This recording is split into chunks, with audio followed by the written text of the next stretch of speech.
death and resurrection. Why should I gain from his reward? I cannot give an answer, but this I know with all my heart, his wounds have paid my ransom.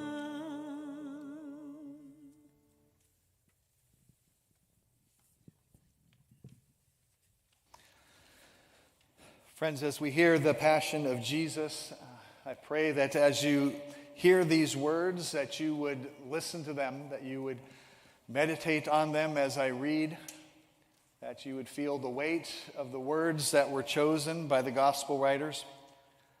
And after each of these readings, there will be a picture on the screen in front of us. Some of the pictures are wood carvings or paintings that are hundreds of years old. Some of them are artwork that are more modern.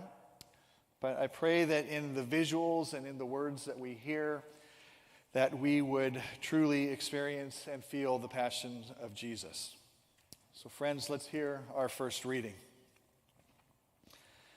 Jesus went forth with his disciples across the Kidron Valley, where there was a garden, which he and his disciples entered. Now Judas, who betrayed him, also knew this place, for Jesus often met there with his disciples.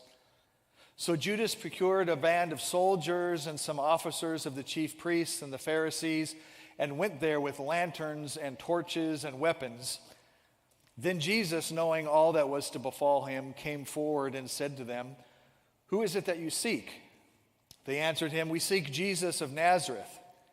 Jesus said to them, "I am he." Jesus, who betrayed him, was standing with them, and when he said to them, "I am he," they drew back and fell to the ground. Again he asked them, "Whom do you seek?" And they said, "We seek Jesus of Nazareth." And Jesus answered them, "I told you that I am he, so if you seek me, let these men go." And this was to fulfill the word which had been spoken. "I did not lose a single one of those whom you gave me." Then Simon Peter, having a sword, drew it and struck the high priest's slave and cut off his right ear. And the slave's name was Malchus. Jesus said to Peter, "Put your sword into its sheath. Shall I not drink from the cup which the Father has given me?" So the band of soldiers and their captain and the officers of the Judean authorities seized Jesus and bound him. First they led him to Annas, as he was the father-in-law of Caiaphas, who was the high priest that year. And it was Caiaphas who had given counsel to the religious authorities that it was expedient that one man should die for the people.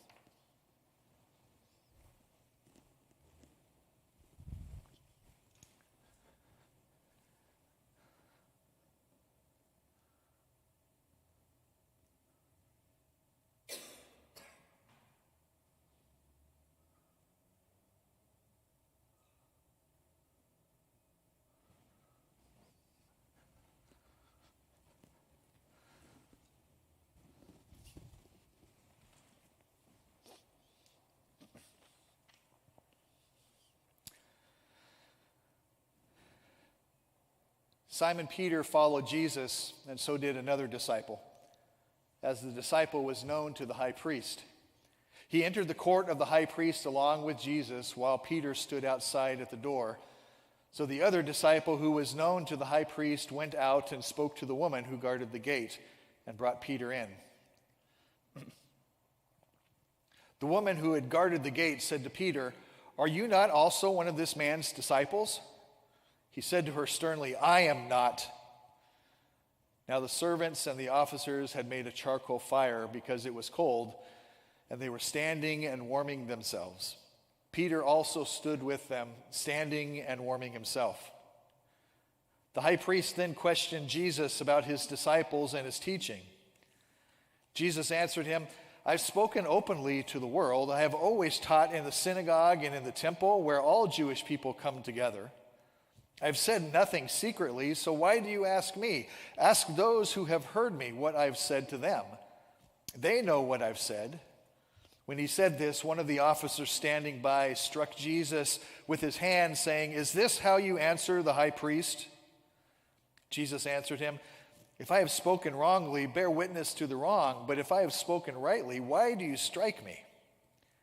And then sent him bound to Caiaphas, the high priest.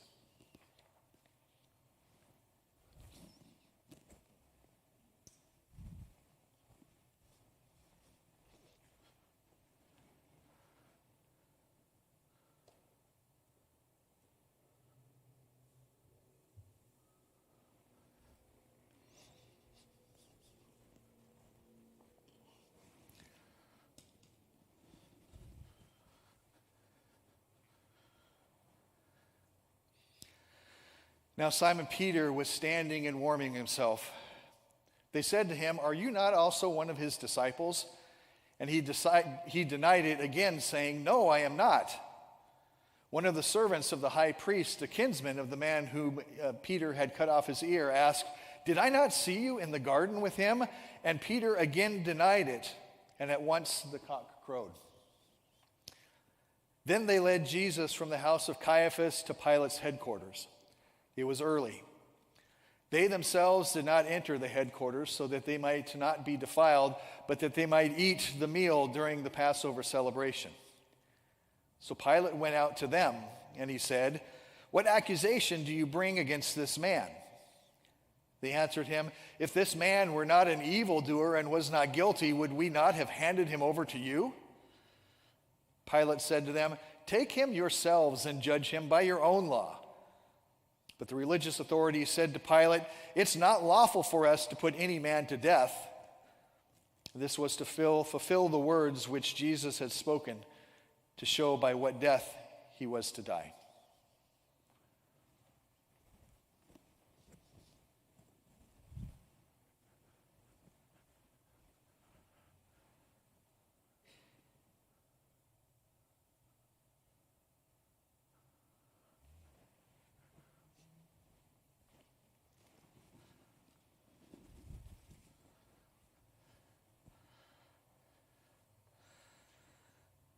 Pilate entered the headquarters and again called Jesus and said to them, "Are you the king of the Jews?" Jesus answered, "Do you say this of your own accord, or do others say it about me?" Pilate answered, "Am I a Jew? Your own nation and the chief priests have handed you over to me. What have you done?" Jesus answered, "My kingship is not of this world. If my kingship were of this world, my servants would fight that I might not be handed over to the religious authorities. But my kingship is not of this world." Pilate said to him, So you are a king." Jesus answered, "You say that I am a king, and for this I was born, and from this I have come into the world to bear witness to the truth. Everyone who is of the truth hears my voice." And Pilate said to him, "Then tell me, what is truth?" After Pilate had said this, he went to the religious authorities again, and he told them, "I find no crime in this man, but you have a custom that I might release one of you at the Passover. You will have me release for you this man who calls himself King of the Jews?" And they cried out again, "Not this man, but Barabbas." Now Barabbas was a robber and a murderer and a thief.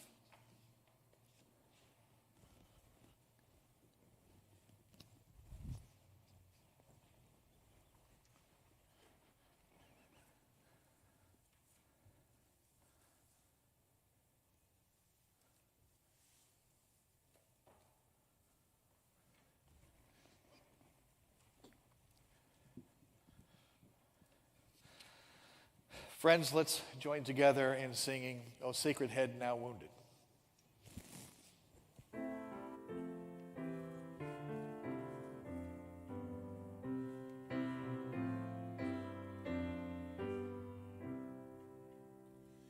O sacred head now wounded, with grief and shame weighed down, now scornfully surrounded with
Then Pilate took Jesus and scourged him. And the soldiers plaited a crown of thorns and put it on his head and arrayed him in a purple robe. And they came to him saying, "Hail to the King of the Jews!" And they struck him with their hands. Pilate went out again and said to them, "See, I am bringing him out to you, that you may know that I find no crime in this man." So Jesus came out wearing the crown of thorns and the purple robe. Pilate said to them, "Behold the man." When the chief priests and the officers saw, they cried out, "Crucify him! Crucify him!" And Pilate said to them, "Take him yourselves and crucify him, for I find no crime in him." The religious authorities answered him, "We have a law, and by that law he ought to die, because he has made himself the Son of God." When Pilate heard these words, he was more afraid. He returned to the headquarters again, and he said to Jesus, "Where are you from?" But Jesus gave no answer. Pilate therefore said to him, "You will not speak to me? Do you not know that I have the power to release you or the power to crucify you?" Jesus answered him, "You would have no power over me unless it had been given you from above. And therefore he who has delivered me to your hands has the greater sin." Upon this, Pilate sought to release him, but the religious authorities cried out, "If you release this man, you are not Caesar's friend. Everyone who makes himself a king sets himself against Caesar." When Pilate heard these words, he brought Jesus out, and he sat at the judgment seat at a place called the Pavement. Now it was the day of preparation of the Passover. It was about the 6th hour. He said to the religious authorities, "Behold your king." And they cried out, away with him, crucify him." Pilate said to them, "Shall I crucify your king?" The chief priest answered, "We have no king but Caesar." They handed him over to them to be crucified.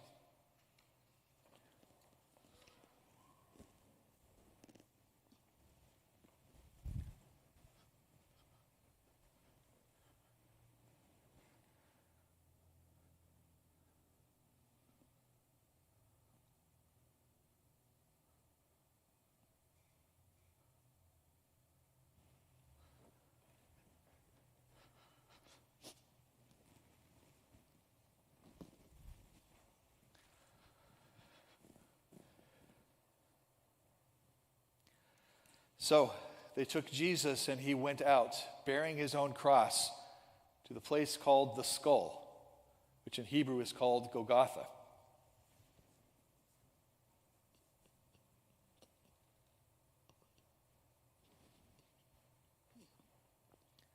There they crucified him.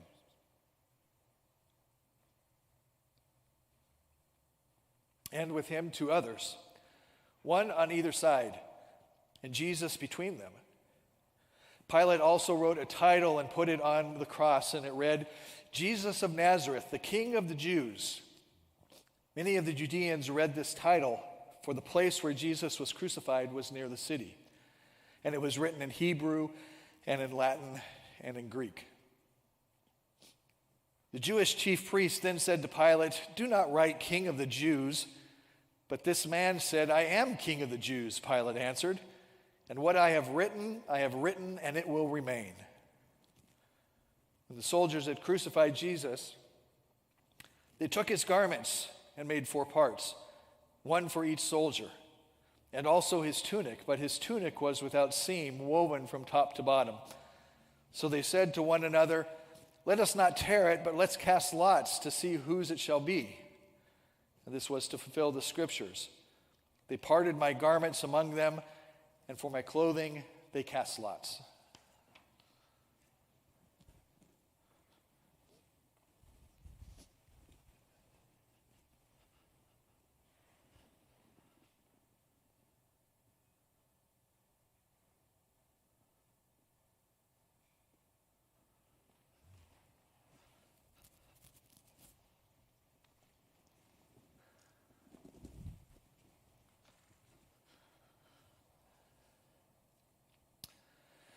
So the soldiers did this.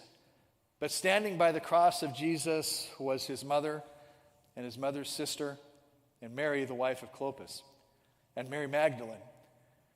When Jesus saw his mother and the disciple whom he loved standing near, he said to his mother, "Woman, behold your son."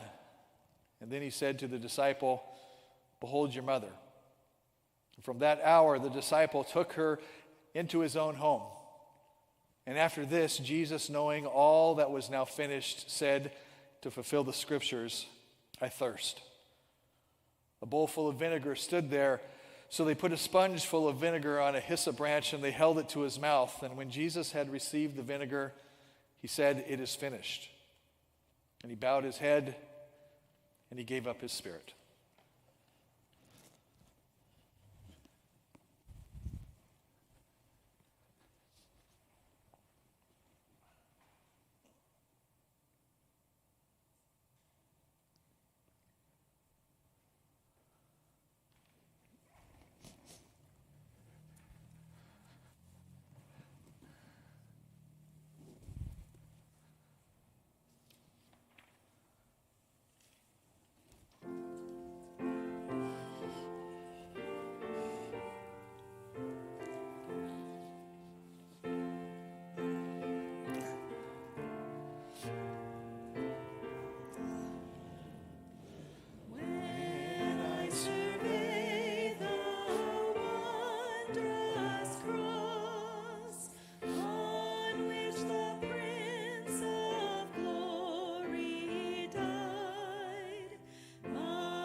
Since it was the day of preparation before the Passover, in order to prevent the bodies from remaining on the cross on the Sabbath, which was a high and holy day, the religious authorities asked Pilate that their legs might be broken and that they might be taken away. So the soldiers came and broke the legs of the first and of the other who had been crucified with Jesus. But when they came to Jesus, they saw that he was already dead, so they did not break his legs. But one of the soldiers pierced the side of Jesus with a spear, and at once there came out blood and water. He who saw it has borne witness. His testimony is true. And he who knows that he tells the truth, that you may also believe. For these things took place that the scriptures might be fulfilled, that not a bone of him shall be broken. And again, another scripture that says, they shall look upon him whom they have pierced. After this, Joseph of Arimathea, who was a disciple of Jesus, but secretly for fear of the religious authorities, asked Pilate that he might take away the body of Jesus, and Pilate gave him leave to do so. So he came and took away the body, and also Nicodemus, who was with him, who had first come to speak to Jesus by night. They came bringing a mixture of myrrh and aloes, about 100 pounds in weight. And they took the body of Jesus and bound it in linen cloth with the spices, as it was the burial custom of the Jews. And now in the place where he was crucified, there was a garden, and in the garden there was a tomb that was new, that no one had ever been laid in. So because of the Jewish day of preparation, as the tomb was close at hand, they laid Jesus there.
May the Lord be with you this night and every night. Go in peace.